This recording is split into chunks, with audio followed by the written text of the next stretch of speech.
even get to cross.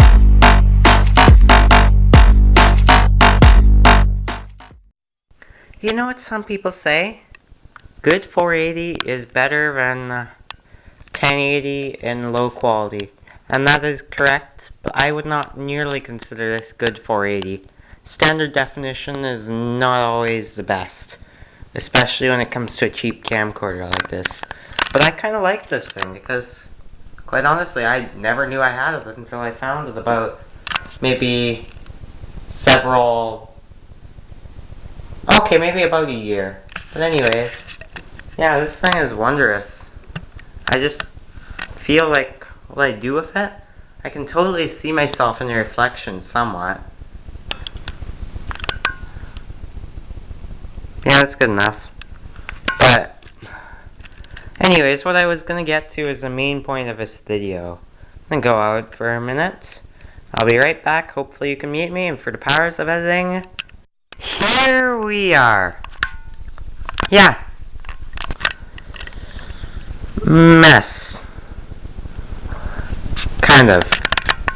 Here's my Toshiba flat panel, which I acquired a few weeks ago.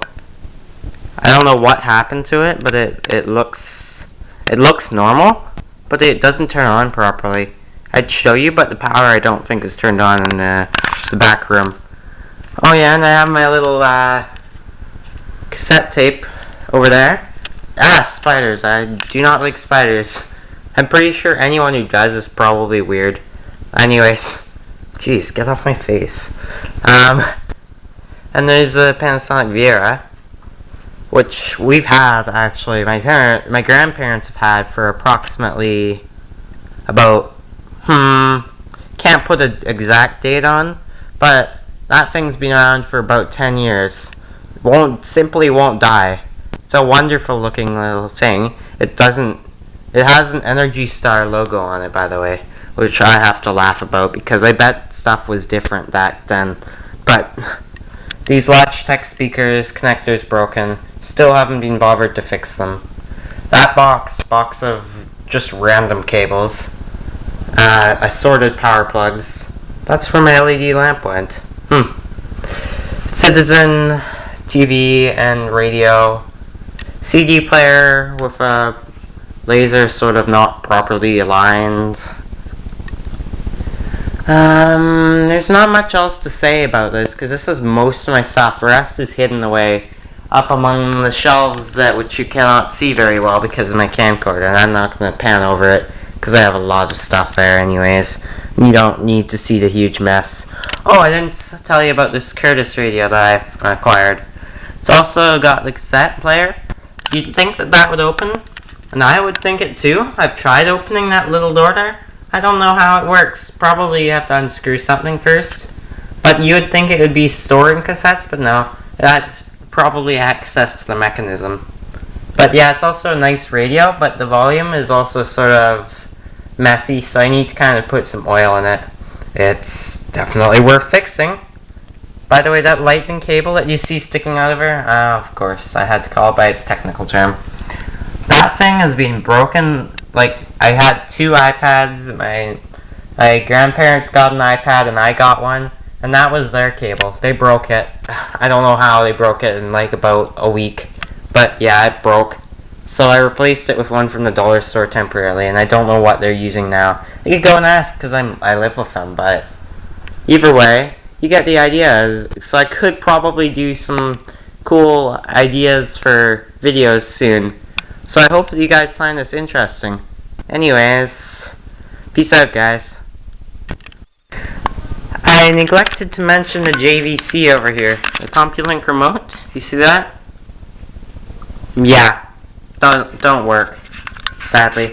Been trying several remotes from the internet. None of them seem to work. Not even the one that came with it works with it, but it doesn't do all the special features that it says. And the special feature buttons are on there, but the ones on the remote don't match up, even though it's the same model remote as I looked up online. It's a wonderful little stereo unit, although I think it's beginning to break. It doesn't sound quite right. And when with surround sound on, it sort of sounds a bit jittery. I don't think it's fully working properly. We may need to replace it with something newer, although I'd love to fix it, because these things they're fairly complicated if you look inside, but I don't know if you can see that because of my cheap camcorder. But anyways, you got the idea. And yeah, Sony, which model was this? CDP C365 5-disc exchange system, as it labels it. Oh my god, this lighting. Anyways, I hope you got the idea. You know, I could use that desk lamp or clip lamp that I had just a few seconds ago for this to aid the horrible low light level recording that this camcorder does. But this thing is wonderful. Lots of disc changer mechanisms break, but the reason why this one doesn't is because I'll show you what's so special about it. I'll just turn this off. Here's what's I said eject. Yeah, okay. That's where I put my Adele CD. And as you can see, it's just it's linear instead. It doesn't stack the discs, which is kind of nice. And the motor, it's really reliable, but as you can see, if you press the button, the little chip senses that you want to go a disc that's behind that one, and instead it switches itself backwards. Pretty nice.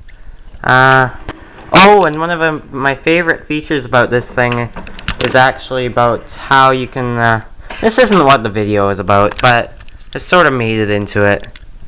Anyways, I probably should get going. Never mind. I'll tell you guys about it maybe in a future video.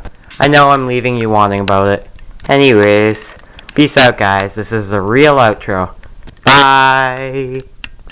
I lied. This is probably not the end still.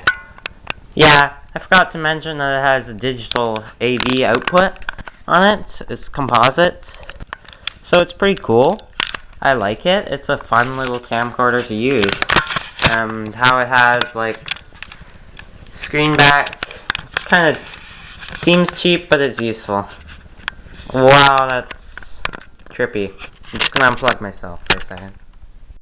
I did my outro and then I neglected to realize that when you unplug it from a TV when recording, it actually stops recording. Pretty cool that it has its own little feature on it, and it cuts off the display too, so it's clearly got a sensor on the top right there. But anyways, as I was doing an outro before without realizing that the red light for record wasn't on, second time, peace out, bye guys.